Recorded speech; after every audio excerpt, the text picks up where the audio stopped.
네, 선생님 자주 모시기가 힘드니까 이제 경계선 지능 가진 아이들 그리고 이제 학습장애 가지고 있는 친구들이 이제 가진 어머니들이 제일 궁금해하시는 질문들 몇 가지만 좀 드릴게요.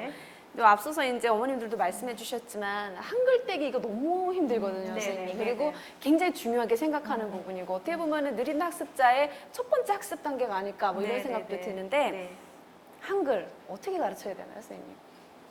한글을 못 배우는 이유는 한글 이전에 인지 능력이 조금 부족해서입니다. 결정적으로 기억과 관련된 부분이에요. 기억은 내가 이제 배운 것을 담아놓는 거잖아요. 이 기억력이 나쁘다 보면은 이제 떨어지겠죠. 근데 효과적으로 기억시키는 방법에 대한 모색이 필요한데요.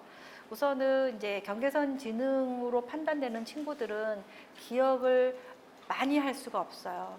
그래서 거기에 이제 가르치는 방법에 대해 설명을 드릴 적에 통글자를 가르치시면 어떻겠냐라고 제안을 드렸어요. 100%는 아니지만 통글자를 가르치고 조금 익숙해지고 나서 그 다음에 이제 기억, 니은, 디귿을 나중에 가르치게 되면 훨씬 효과적이다라고 제안을 드렸거든요.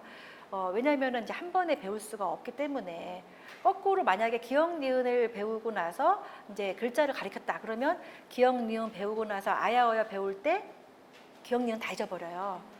그렇기 때문에 의미 있게 조합시키기가 어려워서 경계선 지능 같은 경우에는 이제 통글자를 익숙해져가지고 글자의 모양새나 이런 거에 익숙해지면 그 다음에 기억, 니은, 아야어를 가르쳐서 조금 더 확장을 시켜라 라고 하는 식으로 제안을 드리고요.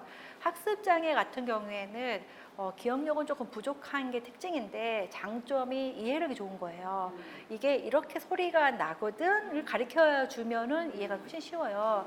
그래서 파닉스 원리 있죠. 그러니까 기억 음소, 기억은 그 발음 나잖아. 아는 아 발음이야. 그하고 아를 합하면 그아에서 가잖아. 이렇게 자모 조합을 해서 가르치는 형태로 가르치고 나서 통글자의 노출을 많이 하게 되면 학습장애 아이들은 쉽게 배울 수 있어요. 그래서 배우는 방법이 어떤 분들은 통글자로 가르치고 어떤 분들은 가나다로 가르치는데 약간 그걸 융통성 있게 사용해 보시면 효과적으로 배울 수 있다고 생각이 듭니다. 네. 아까 전에 말씀하셨을 때 동화책 한 권을 한 달 동안 익히셨다 그랬거든요. 네네네. 그래서 이제 한글을 뗄 수 있었다 네네네. 얘기하셨는데 좋은 방법. 좋은 방법입니다. 좋은 방법이죠, 좋은 선생님. 방법입니다. 네네. 거기 나오는 글자를 이제 토끼를 써보고 염소를 써보고 이렇게 이제 그런 식으로. 이런 경우에는 지금 방금 선생님 설명하신 것처럼 통글자를 먼저 위주로 가르치신 거죠. 습득을 시키신 거네요. 그러니까 네. 가나다라를 배우다 보면 다 까먹는 거예요. 네네네. 통글자로 가르치고 그리고 또 한 가지 또 경계선이나 학습장애 아이들은 이게 심리적인 요인이 또 작용을 하는데요. 내가 조금 안다 싶으면 이게 또 기억의 능력이 또 확장이 되기도 해요. 그래가지고 반복적으로 하다 보면 나 아는 거예요 하다 보면 훨씬 더 집중도 깊어지고 그러거든요. 그래서 같은 책을 반복해서 읽는 방법 너무 좋았다고 생각이 듭니다. 아, 네. 그래서 저는 아이의 어휘력이, 그러니까 평소에 쓰지 않는 어휘를 이렇게 구사를 할 때 깜짝 놀라는 신용을 하면서 그런 어휘를, 그런 단어를 알아? 이렇게 이제 놀라는 신용을 해주면 되게 좋아해요. 그래서 그 단어를 더 잘 기억하려고 노력을 하더라고요. 그래서 어제 같은 경우는 아이랑 이렇게 병원 간다 걸어가는데 갑자기 요즘에 저 큰애 때문에 학습 만화를 많이 보거든요. 그러니까 뭐 얘기하는데 사필 규정, 어머 이렇게 내가 이렇게 된 것은 사필 규정이야. 그런 사자성어를 어떻게 알았더니 엄마 내가 일치월장하잖아. 이렇게 얘기를 하는 거예요. 그래서 너무 놀래가지고 약간 맥락에 맞게끔 얘기를 하잖아요. 그래서 그런 것들은 되게 잘하고 있어서 아 그래 이런 거는 부추겨주고 그러니까 칭찬해주고 더 잘할 수 있겠다라고 싶은데 이제 그게 정말 학교로 가면 또 좌절이 되더라고요. 근데 아까 선생님이 얘기하신 것처럼 그냥 그러니까 저는 아이가 학교에서 적응을 할 수 있도록 멍하게는 있지 않게 하려고 항상 예습을 해주거든요. 그러니까 선생님이 이제 다음날 수업할 게 있으니까 특히 과학이랑 사회 이런 게 너무 어려워요. 그래서 국어, 사회, 과학은 전부 다 읽고 가요, 일단. 그런데 선생님 말씀이 과학은 전체를 이해는 못하는데 과학은 이제 실험이 들어오고 뭐가 들어오잖아요. 그러니까 너무 집중을 잘하고 되게 좋아하고 발표도 하고 이러는 거예요. 근데 사회 같은 경우는 국토, 그다음에 민주주의. 그러니까 정말 추상어로만 다 이렇게 얘기가 되어 있으니까 그거를 이해하는 게 너무 힘들더라고요. 근데 이제 그렇기 때문에 더 그 전에 항상 전날에 미리 읽는 거예요. 그 전전에 읽으면 안 돼요. 항상 바로 그 전날에 딱 읽어서 오늘은 내일은 국토에 대해서 배운대. 그러니까 뭘 배우는지는 알고 가. 그리고 선생님하고도 얘기하면서 선생님 아이가 멍하게 있지는 않게 해주세요. 그러니까 오늘 너가 배우고 있는 게 선생님이 가가지고 이걸 써서 하고 다른 아이들 선생님들마다 또 수업 방식이 다르니까 지금 선생님은 쓰는 걸 되게 중요하게 여기더라고요. 근데 일단 쓰지를 못해요. 길게 문장을 쓰지를 못하니까 선생님 그러면 그냥 국토라는 말이라도 쓰게 해주세요. 그러면 국토는 알 수 있잖아요. 우리나라 국토는 뭐 어떻게 나뉘어져 있다. 이렇게는 쓰지 못하더라도. 그러니까 선생님이 그걸 이해해 주시고 그 아이한테 동규야 이것만 쓰자라고 이렇게 얘기해가지고 하니까 이제 그걸 써온 거를 저한테 보여주는 거예요. 엄마 오늘은 이걸 써왔어. 이렇게 얘기를 하는 거예요. 그러면 수업 시간에 집중하려고 노력했네. 이제 이렇게 그 정도로는 지금 되는데 네. 이제 어떻게 더 많이 나아갈 수 있는지는 잘 모르겠더라고요. 지금 몇 학년이라고 하셨죠? 5학년이요. 5학년이요? 5학년쯤 되면은 이제는 표현 쪽에다가 두셔야 돼요. 그동안에 이제 나름 이제 기술적인 부분들은 닦았다고 보거든요. 그러니까 뭐 글자를 읽거나 뭐 독해를 하거나 이런 기술적인 부분들은 닦았는데 그 다음에는 장기적으로는 표현적인 부분이 되어져야 이제 중학생이 되거나 또 고등학생이 되거나 할 때 여러모로 쓸모가 있어요.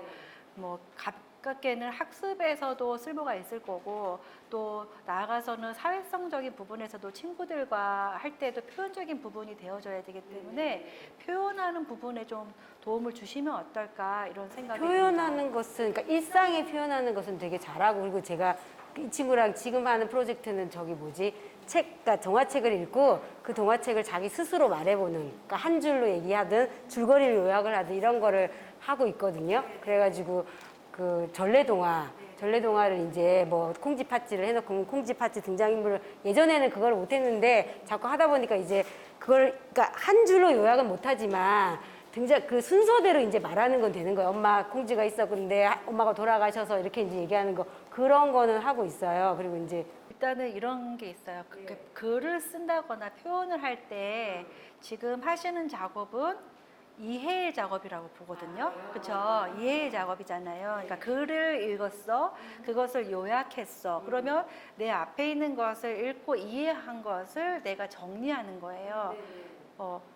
표현이라는 부분은 내가 알고 있는 것을 표현하는 것도 있지만 내가 생각하는 것을 표현하는 것도 있거든요. 네. 그 두 가지를 나누어서 생각해 보실 필요가 있어요. 그러니까 물론 되게 중요한 부분인 것 같아요. 그러니까 근데 우리는 계속해서 생각하고 있는 것이 학습 중심의 사고를 하거든요. 그래서 배운 거를 네가 지금 들은 거를 요약해보라든지 뭐 배운 것을 해보라든지 이런 식으로 생각하는데 표현이라는 것은 궁극적으로 내가 생각한 것을 표현하는 것이 더 중요해요. 그렇죠? 그렇다고 한다면 어떤 식으로 해야 될까 방법을 생각해 볼 수 있죠. 네네. 그러니까 본 것을 하는 것도 좋은데 내가 알고 있거나 내가 생각하고 있는 거를 표현해. 그럼 뭐가 걸림돌일까요? 자기가 어떤 생각을 하는지를 알아야 되죠. 우선 생각하는 생각 자체가 걸림돌일 네네. 거고 또 한 가지는 도구가 걸림돌이에요. 도구는 뭘까요? 그렇죠. 언어 능력인 것이죠. 그러니까 두 가지예요. 하나는 내가 생각을 해야 한다는 그 자체인 거고 생각하는 방법에 관한 것일 거고 두 번째는 내가 생각한 것을 표현을 하는 도구적인 측면일 거예요. 이 도구적인 측면에서는 우리 아이들이 문장 구성력이 떨어져요. 아까 우리 아이가 말도 잘하고 한다고 하는데 굉장히 살펴봐야 될 것 중에 하나가 우리 아이가 쓰는 문장의 길이가 어느 정도인지 문장의 길이가 우리 아이가 말을 할 때 접속사를 쓰는지 접속사 중에서 그래서만 쓰는지 아니면은 조사는 적절하게 쓰는지 그리고 잘 보시면 살펴볼 수 있는 것 중에 하나가 글을 쓰면서 아이들이 한 번씩 엄마 얼굴을 볼 거예요. 예를 들어 어떨 때 보냐면 조사를 뭘 써야 될지 모를 때 이렇게 엄마 그러면 가 이렇게 좀 가 그다음에 마트에서 이렇게 해서 그러니까 조사 쓸 때 자기가 선택해서 못 쓸 때가 많아요. 그리고 특히 서술어 본이죠. 친구와 함께 운동장에서 이렇게 또 얼굴 봐요. 그렇게 서술어 표현이 어려워요. 운동장에서 뭐 했어? 이렇게 물어보면은 놀았지요. 그렇게 해서 놀았습니다. 이렇게 되거든요. 그러니까 이 아이들이 얼굴을 자꾸 들여다보면서 한다는 거는 모른다는 거예요. 그래서 언어 표현의 도구가 부족하다. 이거는 문법적인 게 조금 떨어져요. 조사라든지 접속사라든지 그리고 이제 기승전결 있게 풀어간다든지 이런 게 좀 어렵기 때문에 이런 기술적인 부분을 좀 잡아줄 필요가 있어요. 그래서 이제 글을 써볼 일기를 쓴다거나 아니면 내용들을 정리한다고 할 때 그런 글을 썼을 때 이 아이의 어떤 서술 방식이 문장의 길이는 뭐 영어로 친다면 삼형식 문장을 주로 쓰는지 아니면 중간에 뭔가를 넣어서 좀 정교하게 쓰는지 이런 부분을 좀 살펴봐서 이게 부족하다고 한다면 이렇게 길이를 늘려줄 필요가 있고 또 한 가지는 양적으로도 문장이 많아져야 되고 이런 게 있어요. 그래서 그런 표현적인 부분에서 조금 보살펴 주면서 지도해야 되는 것이 있고 동시에 해야 될 것은 이제 생각하는 방법이 좀 어렵기 때문에 생각하는 연습이 좀 꾸준히 필요합니다. 네. 발달장애인 가족들과 함께하는 채널 우리 아이 연구.